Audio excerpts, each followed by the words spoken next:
Welcome to the Black Entrepreneur Experience podcast, inside the business, buzz, and brilliance of Black entrepreneurs. Here is your host, Dr. Frances Richards. What happens in Vegas goes all over the world on Black Entrepreneur Experience, episode number 49. Thank you for joining us for Black Entrepreneur Experience. This is where we shine the light on the most successful Black entrepreneurs in the world. I'm your host, Dr. Frances Richards, and I am so honored today to have with us Tamika Newhouse. She's a self-publishing, best-selling author who founded Delphine Publications at the age of 21. Besides that, she's also founder and president of the African American on the Move Book Club. Welcome, Tamika. How are you?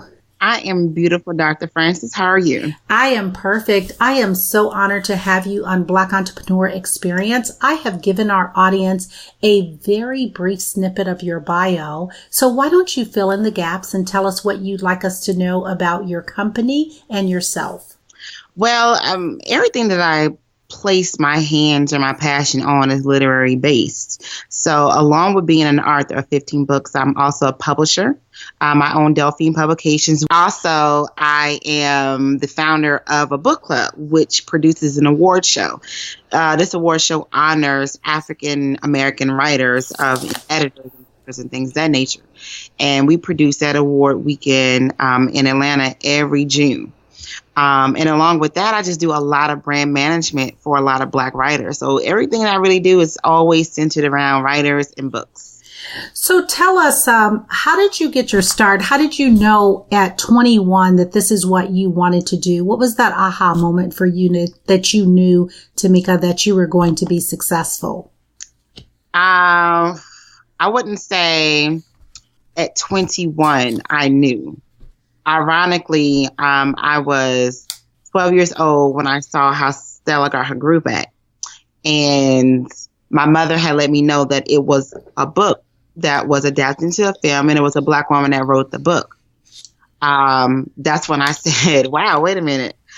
We can do that? Because at that point, it wasn't heard of. Like we would see like white men or rich white men that really dominated media as far as entertainment and books.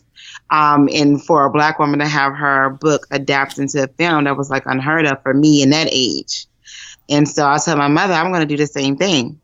I'm going to be a writer, and I want my books to become a movie as well. And I just knew it then that was what I was going to be. When people asked me, what are you going to be when you grow up? I said, a novelist. I just knew I was going to be a writer living in Atlanta, and that was all that I did. I just knew it. So tell us, how do you fast forward? How would you define success? Success definitely isn't a dollar sign.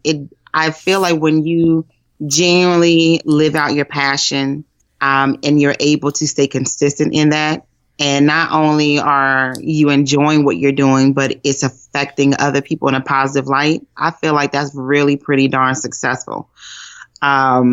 And it's always an extra perk if that actually covers the cost of your lifestyle as well. So then you're uber successful in my eyes. Absolutely. So take us on this journey back to this 12-year-old African-American little girl. And you were saying that you did not think that this was possible. And the images that you saw back then did not necessarily represent you. Take us on that journey. Did you have teachers that were very encouraging and inspiring you to write? Were you writing from that point on? And then what was that moment in time, if you can put a time, if you could freeze that frame on there, that it was like, boom, I know I got this? Ooh, growing up, what I saw Black films. I love romance novels. Poetic Justice was like one of my favorites. Love Jones. And then going to like the late 2000s, like The Wood and The Best Man, things that, and I love seeing those type of books. Those movies. However, when it came to the people behind it, as far as the producers and the directors, they weren't Black women. They were either a white man or a Black man. And then when I would walk through the shelves of the bookstores, I would see like the same African-American writer like an Alice Walker, Octavia Butler, Eric Jerome Dickey, I would see those same type of people in the media. And it really wasn't a lot of us really shown.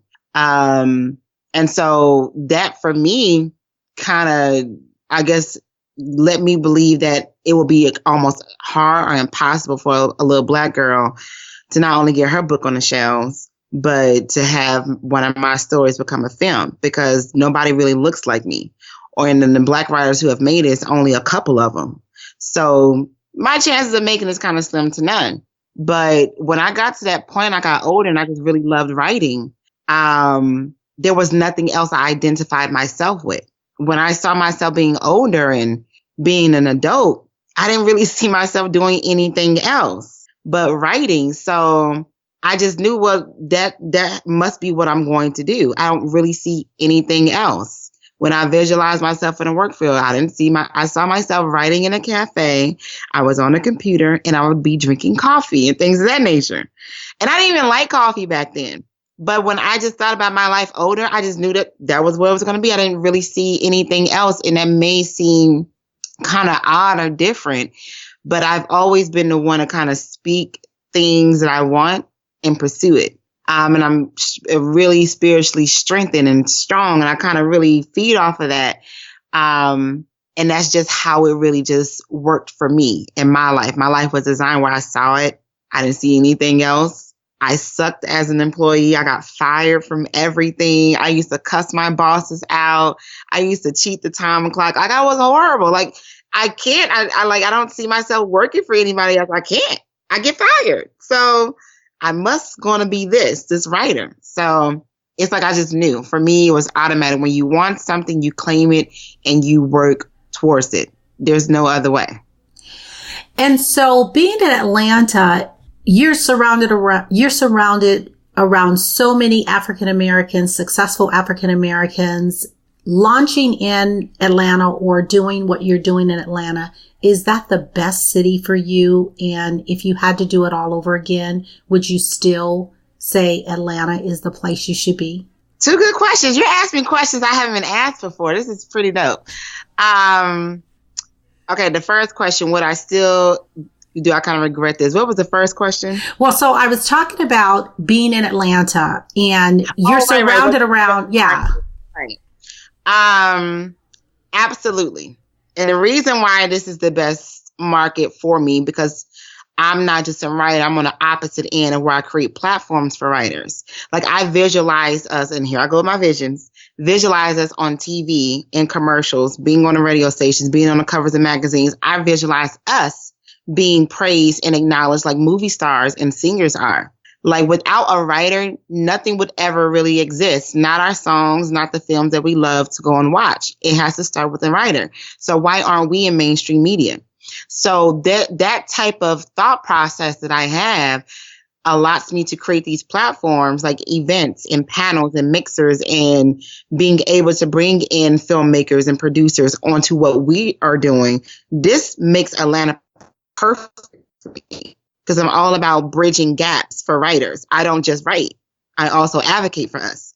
And the reason why I feel like, even though there's a lot more other people that, put on events and things of that nature, my creativity is never duplicated until I do. Like, I'm the first to do something. I see it, I implement it, and then people follow that. So people will often ask me, well, don't you ever get threatened if someone tries to duplicate or follow what you do? I do not. Because no one can make their move until I make mine. So I'm leading this thing. They're behind me. So as long as I stay ahead, I'm fine. I'm good. So Atlanta definitely really is a good market. And would I do it differently? No, absolutely not. I love Atlanta. I love it. So tell our audience, where are you getting this confidence from, in reference to just knowing that you are good at what you do, you stay in your lane, and you are just this dynamic, successful African-American woman. And I'm just envisioning that statement that you made about this 12-year-old girl. How did you transition this 12-year-old girl, or transform to be this powerful woman with such confidence? Who's behind all of that? I'm going to definitely have to say that first and foremost, God is definitely behind that. And it took me a long time to understand the type of person that I am and why he put me here or what my purpose in life is for. I have always been misunderstood no matter what. So when I was a child, I was the one that ate lunch in the bathroom because I didn't have friends. And it wasn't that I was a dork or that I was ugly or I stunk or I was whatever the case may be. I look regular. I look like I look now. It's just I never really vibed at all with children my age. So I was a loner. Being alone, you got to be strong because if you're not, you will wither away or you will self-destruct and you may not even make it another breath. So I had to mentally tell myself that you are these things. And I had to really get lost in my own thoughts to not be lost in this world, basically. I felt like my dreams and my writings saved me. I was able to survive and want to breathe because I was creating something that was giving me life. Nothing else around me really was. And starting from age 14, I buried somebody every year. So then death became a part of my life. So it wasn't a lot of light and great things, even down to even witnessing my own mother take her last breath, to being a teen mom, to witnessing my ex go to prison for something that he did not do. It was just a lot of things that has forced me to be a strong individual as one person and not really depending on other people to really be there because they may not be there. So although it can come off maybe, I don't know, some people may not be receptive to it, but you definitely have to be your biggest cheerleader. You definitely have to look at yourself sometimes in the mirror and say, quote positive words of affirmations and actually believe it. Even if you feel like you're lying, like your words have power. So I greet women with beautiful. I greet women with a queen. I greet men with king. Like I put these words and this energy out so that it comes back to me. So it's all about just being spiritually strong, being self-confident and walking in that and staying in it. So thank you so much for being so transparent, Tamika. And when you talk about your writing, and some of our audience may or may not be familiar with your writing, how much of your writing is very transparent and how much of it is coming from some of perhaps the pain that you felt, and how much do you stay away from putting your own authenticity or your pain in your writing? My writing definitely is a self-reflection of me. Even if you go back to my early writings, even though I hadn't experienced most of what I was writing about, I had witnessed it. So my life really goes into my stories almost about 85% of the time. As I get older, I begin to be a little bit more transparent with my stories, and a lot of them become more of me each and every book, even down to the one I'm writing now. I sometimes miss the innocence that my mind used to have versus what I have experienced now at 31. So I can't, and I'm starting to figure this about myself. Creating stories sometimes from just thin air for me gets harder and harder and harder, where I feel like I have to kind of embed what I personally have gone through so that my readers can relate and connect with my characters. So it's kind of like I'm writing nonfiction, but with fiction flair. Like, this is my story, but I'm going to give it under somebody else's name. So it's becoming more and more so Tamika in my books. So are you being more of a ghostwriter, or are you being more transparent in terms of letting your audience know that this is really you? No, I'm being more so the topics of these books and the pain and the way I'm able to describe it, or even down to the sex scenes or the fight scenes or building and meeting someone new. I'm really digging from personal experiences and not necessarily letting my readers know that this is something I've been through, but it's more so now is these stories I tell is not from what I've seen, known, or heard. Is more so what I've actually lived. So although it's not really like a bio or either biography or memoir or ghostwriting, it's just that now the feelings and emotions that I put in these books, I've actually experienced. So sometimes I feel like it's me. versus when I was writing in the beginning, I never really experienced half of this. So talk to someone in our audience, and they are like, what they're hearing, they're like, Tamika is in this kind of glamorous field, film, author. Do you see things have changed? If someone wants to go into this field, what would you recommend they do if you can offer them 3 tips? And are you seeing things change in terms of more individuals, more women that looks like you getting into the field, opening up more doors for young girls that look like us? So, definitely, if you want to step into entertainment or writing as a whole, you have to remember your voice. So you need to know, first and foremost, who are you and what's going to make you stand out from everybody else. Secondly, you have to be consistent in what you do. Regardless if you're trying to start a beauty line, or if you just want to open up a cleaning business, or if you want to go into the film industry, no matter what it is, there are so many different steps that have to be taken to get to the ultimate goal that you have to meet all of them. You have to see them all through. Sometimes it takes 5 years. Sometimes it takes 10. You see, some people don't really get their biggest break into their 40s and 50s. But the key to their success is consistency, whether it took a long time or a short time.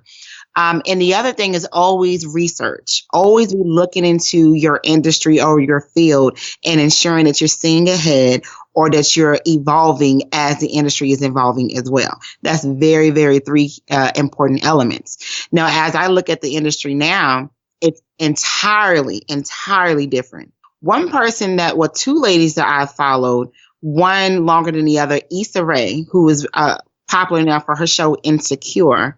I followed her from maybe almost a decade now, watching her doing her web series and loving her ideas. Her ideas was ahead of everybody. And now everyone is doing what she did almost 10 years ago. And another woman that I followed that truly inspired me is Ava DuVernay, because she not only writes, but she visually creates something that speaks to us, which is African American women now in my age bracket. And because I see these women breaking down barriers, and even in publishing, there are way more. And I actually have a campaign under my company, AAMBC, and the campaign is called They Say We Don't Read. And it's a campaign that I started, and I've attached like celebrity faces to it, to kind of build that traction and that attention. Is that they say that Black people don't read. That was always the stigma. Even back in the day, they was like, if you want to hide something from a Black man, what do? You put it in a book. So with that whole stereotype that society places on us that we don't read, not only do we read, but we create. And there are thousands of us right now. There are so many published books, I mean millions, and this is a multi-million-dollar industry.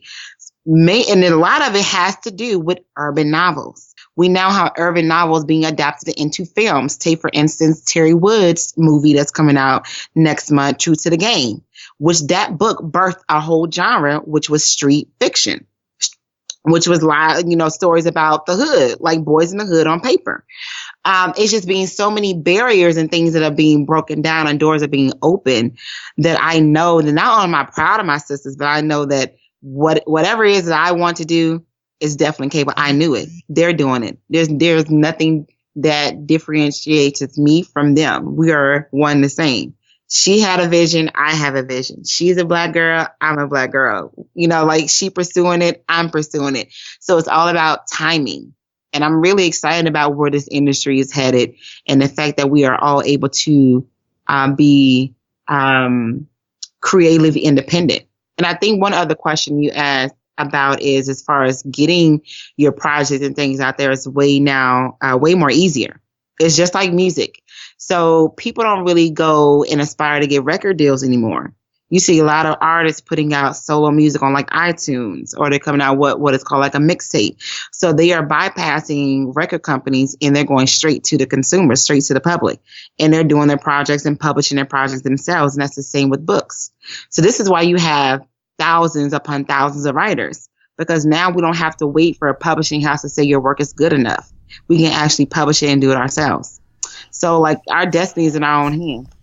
And you're a publishing company, so would you recommend someone self-publish, or would you recommend that they seek someone else out like yourself in terms of breaking into the industry? I feel that if you know your marketing strength isn't as strong, and you want to have more creative control, by all means, there's choices that you actually have to make. So if you need creatively in marketing, if you need more help in that sense, a publisher may be good for you. But if you want to take that leap and do it on your own, I definitely would suggest self-publishing, because self-publishing gets your foot in the door, and it also allows you to see what it takes to not only publish a book, but market it and be its brand manager. And I think that when people self-publish more, they will appreciate a publisher even more, because often you'll get writers who have only been published under a publisher think that that's it. Oh, I got a book deal, I don't have to do anything. And that's absolutely the complete opposite. I always ask people, I say, well, if you were pregnant, because your book is like a baby. So say, for instance, you go to the hospital and you birth this baby, and then the doctor, who is your publisher, helps you birth that baby, which is your book. Do you hand the baby over to the doctor and say, here, take care of my baby? No. The doctor's only there to help you get the baby here. So the publisher is here to help you get the book here. But now it's time for you to nurture your baby, build your baby, allow your baby to grow. But people forget that part. And so I think that when people self-publish, they will understand it way more, the importance of self-branding and marketing along with your publisher. So I feel like once you discover your strengths, and if you know that your weakness is marketing, you won't be able to do it on your own, definitely seek out a publisher. But do know that your publisher is not just there in lieu of marketing. You have to actually market your book. So from the position of branding and marketing, what is something that you think that we don't know that we should know? Talk to that person out there that is interested in a book or have a book out there. What is some tricks or tips of the trade that you don't think that we know that we should when it comes to branding and marketing of a self-published book or any item? I think that authors, for the most part, they fail to realize that they are artists.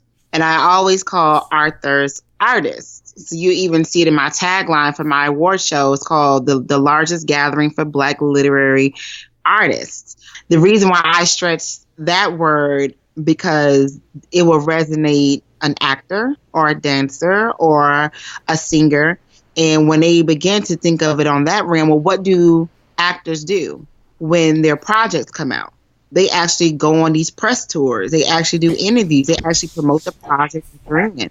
The same for musicians. They actually promote the songs. They promote the albums.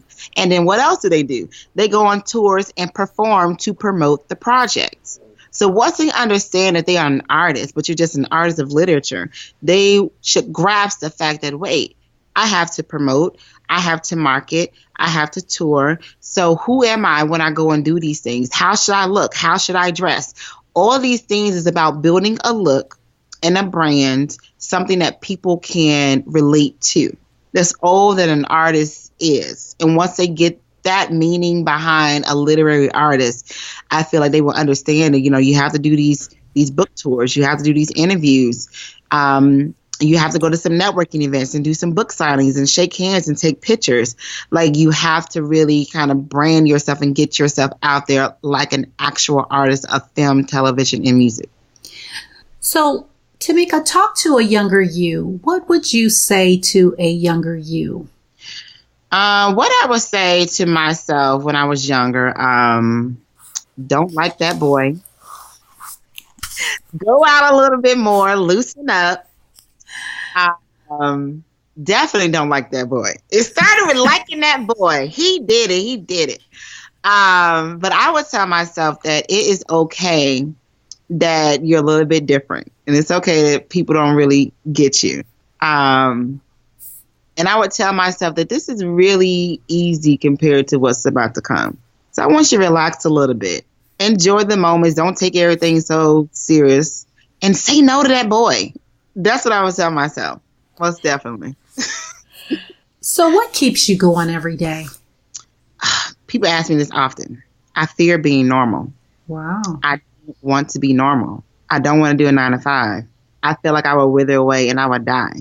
So me being normal, me losing my comfort zone of being able to write when I want to, travel when I want to, that's what keeps me going. I don't want to do what everybody else is doing for the most part. I don't.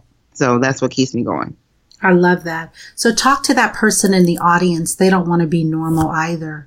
How do they escape the normal? Don't look at what everybody else is doing. Keep your circle small. And it's okay not to share all your ideas because it's not up for everybody to understand. And that's continue. Whatever it is you want to do, make a list and actually do it. That's what really makes you be different from a lot of other people. People live to work, and a lot of people complain about that because they don't make that list and they don't actually do it. So once you begin to do it, it's okay. And one day you're going to look around, some people that used to be there or that you used to love or that you used to be friends with, they're not going to be there because different levels require sacrifices. And it's okay. It's going to be okay. I promise you, because the ultimate goal is to continue to pursue your passion. That's it. Once you get there, I promise you it's going to be worth it. And then everybody that's supposed to be there, you're going to look around and be like, okay, I get it. All right.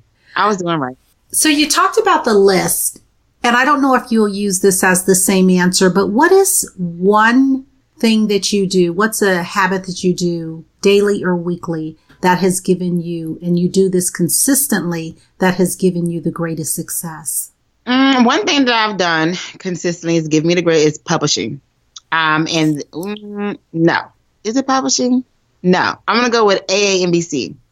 When I created that organization, and I didn't even know what I was creating, I think the best things that come is something that we don't try to manipulate or plan. I think the best things that come is just happen. And that has allowed me to meet people and work with people that I've only seen on TV and magazines, or I aspired to be like them when I was younger. That book club was the centerfold, just the roots of everything that I've been able to put my hands on today. So creating that book club and then creating that award show, my biggest and greatest decision so far. So I'm going to ask you a question in reference to the book club. Is it open to everyone? Tell us the criteria to be a part of the book club. Okay, so yes, the book club is allowed for everybody. Readers who just like to read books, you can join it. You can always read our articles and see what we're reading. You can join us in on social media and then kind of get involved in the fun. And then for writers, it's a place where you get your book exposed. And then the award show is a place where you build those connections that can take your career to the next level. And anyone can join. You go on a website, which is AAM Book Club. Again, it's AAM Book Club for the reading portion. And if you want to know more about the award show, you go to aambcawards.com.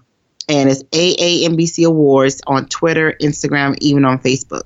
Thank you for that. And then on your award show, how long have you had that in existence? Next year, 2018, June of 2018 will be the 10th year. We're already kind of picking and choosing our honorees. Last year, we had Nikki Giovanni and Terry Woods. This year, I'm thinking even bigger and better.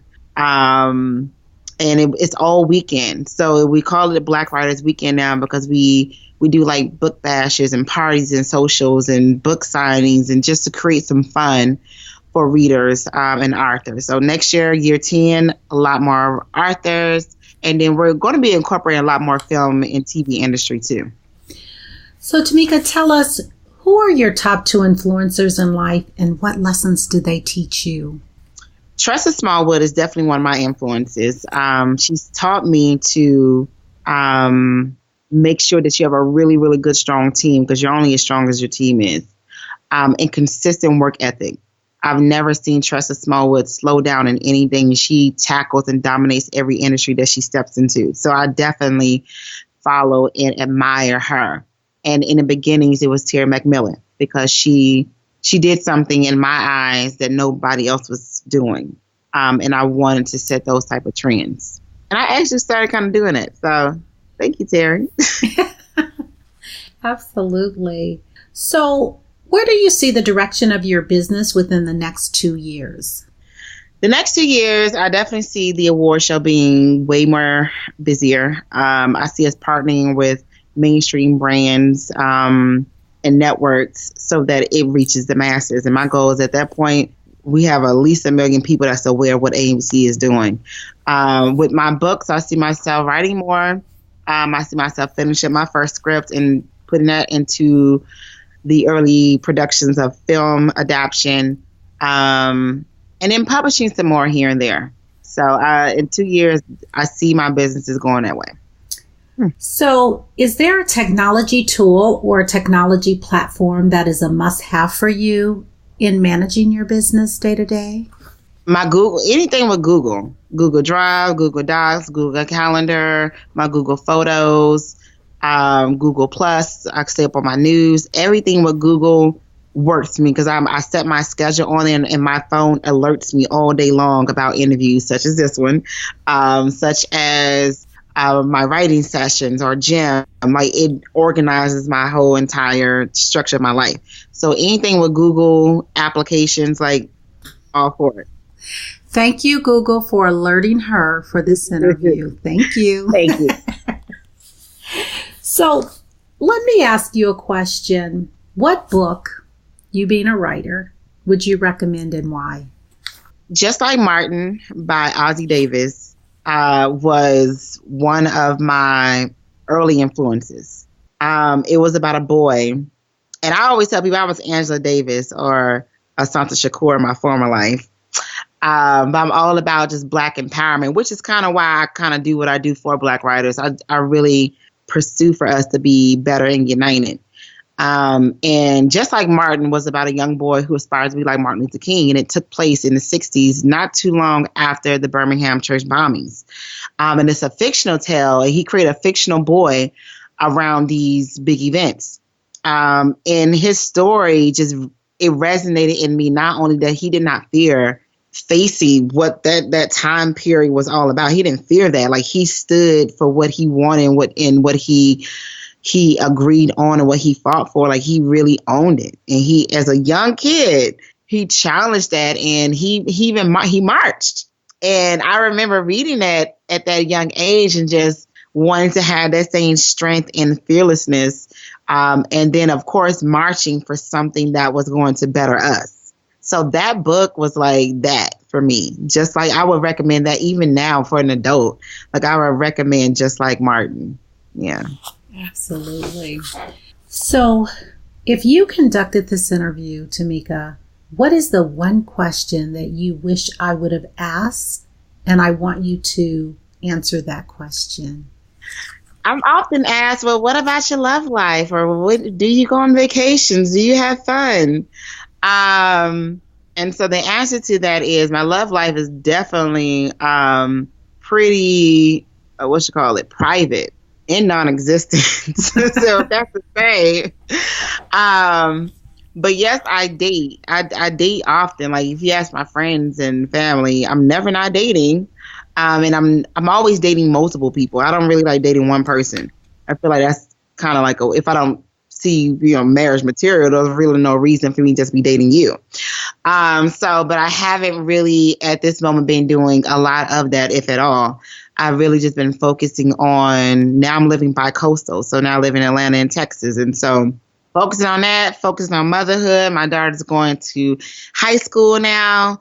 And then I'm back to writing way more. So as far as love and, and having fun, I definitely, make sure I go and hang out with my friends and, have drinks and things like that. And I do my little vacations, but I allot time for that. So shamelessly, I schedule fun time. And so tell us about you living bi-coastal, why Texas, and how does that work having a daughter in high school?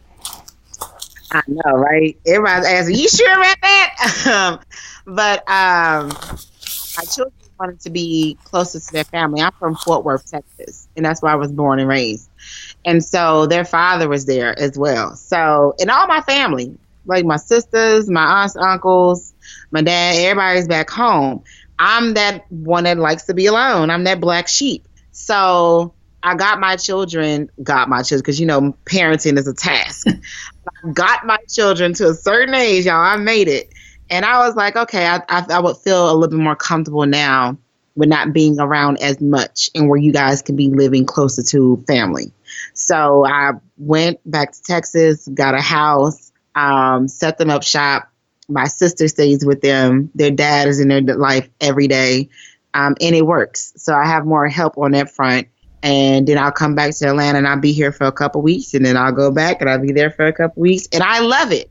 I actually love the arrangement. It gives me more freedom to be able to do what I need to do to make sure that I'm providing for my family. And I think that bi-coastal is like enlarging the border kind of thing. And it seems like it would open up the creativity walls even more so. Yeah. Yeah, that's exciting. I think you will definitely, and I get bored really quick with everything. Unfortunately, sometimes I get bored with love. I've talked to God about that, so you got to help me. So me being able to move around a lot, I think it will really kind of help me stay a little bit more, zing. Like, I'll be happy. I'll be good. Just chilling. Yep. So why don't you tell our audience, share with them a parting piece of advice you want to offer? Okay, so my advice to anyone, even if you're not pursuing a dream or a goal, if you feel incomplete in some other areas, you want to kind of switch jobs or whatever your desire, whatever it's tugging on you at the moment, it's okay to be in those feelings a little bit. And it's okay for some people not to understand how it is that you're feeling. It's okay. Just ensure that you pursue all of your happiness. And it's okay sometimes to be selfish. We don't have to always put others before us. So it's definitely okay. So whatever it is that's just pulling on your spirit, it's okay to feel that way, pursue that, whatever's going to make your life greater or grander, and walk in that, own it. Well, you know what? We've come to the part of our interview where we call it the Fun Facts Lightning Round. And what I'd like to do is give you a series of questions, and I'd like you to answer them quickly. And if it's something you desire to pass, feel free to pass. Okay? Okay. All right. The last movie you saw? Girls Trip. You relaxed doing what? Drinking wine. Your favorite singer or rapper? Layla Hathaway. Your favorite dance song? Ooh. It's going to be too short. It's a little bit explicit, though. What food you eat every week, no matter what? Oh, I'm real bad at dining out all the time, but it's at some point I'm going to eat some ramen noodles every week. And your favorite month? October. Nice. Well, Tamika, thank you so much for spending time with us on Black Entrepreneur Experience. And what we want you to do is share with our audience what is the best way for them to connect with you and to support you and your journey in your business. I'm definitely on social media, almost every single platform: Facebook, Instagram, Twitter, and another one, Snapchat. Snapchat. So Twitter is Tamika Newhouse. Everything is my name. It's Tamika with an I and Newhouse, like I bought a new house. TamikaNewhouse.com, Tamika Newhouse on Twitter and Facebook, Boss Lady Tamika on Instagram, and then AAMBC, which is my award show. You can find it at AAMBCawards.com or AAMBC Awards on Facebook, Twitter, and Instagram. And then my publishing company, which is Delphine Publications.com, and Delphine is spelled DELPHINE, Publications with an S. If all that spells, just Google my name. All of those things begin to come up. Thank you so much. And is there a certain genre, if they're interested in connecting with you, if in reference to your publications? Is there a certain genre, or are you open? Anything with a strong love story. Okay. It could be like it's historical fiction, but if it's centered around a love story, even Christian, urban, street, if it has a really strong love story, then we can work with that. That tends to be what people kind of want. Okay. Love. Everybody's looking for love in all the right places. And yes. See right there? See there? That was good. All right. Thank you so much, Tamika, for joining us. And we are just so honored that you would spend time with us because we know your time is very valuable. And that is a wrap. Thank you. Thank you for listening and subscribing to Black Entrepreneur Experience. We would love for you to leave a review and rating on iTunes and share with your friends. For show notes and more episodes, go to www.beepodcast.com. Join us next Wednesday, and remember, green is the new black. So keep your bank accounts and your business in the black.